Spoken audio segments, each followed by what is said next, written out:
दिल्ली में bird flu की पुष्टि होने के बाद सरकार ने पैक्ड और प्रोसेस चिकन की बिक्री पर रोक लगा दी है। डिप्टी सीएम मनीष सिसोदिया ने कहा कि संजय झील के बत्तखों में बर्ड फ्लू की पुष्टि हुई है, पर दिल्ली वालों को घबराने की जरूरत नहीं है।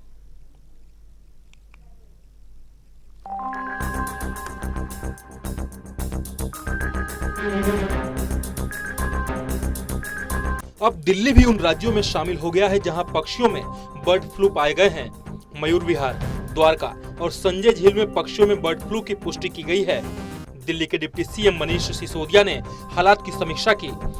सिसोदिया ने कहा कि संजय झील में बत्तख में बर्ड फ्लू पाए जाने के बाद एरिया को सैनिटाइज किया जा रहा है।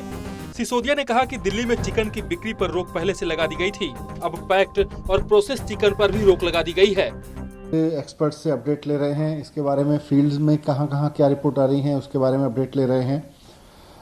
अभी तक की सिचुएशन देखी जाए तो केवल और केवल संजय लेक से जो सैंपल्स लिए गए थे वो पॉजिटिव पाए गए हैं। बत्तखों के सैंपल लिए गए थे वहाँ पे, तो वहाँ पर कार्रवाई की जा रही है। उस इलाके में उस इलाके को थोड़ा सैनिटाइज कर दिया गया है ताकि लोग वहाँ ना जाएं, और अगर कहीं कुछ पंख उसके फैले हों या उन सबसे जिससे भी खतरा है वो ना करें। लेकिन उसके अलावा अभी तक कहीं से कोई इस तरह की चिंता की बात नहीं है। इस बीच दिल्ली के अलग अलग पार्कों से पक्षियों के मरने की खबर के बाद रैपिड रिस्पांस टीम तैनात की गई है।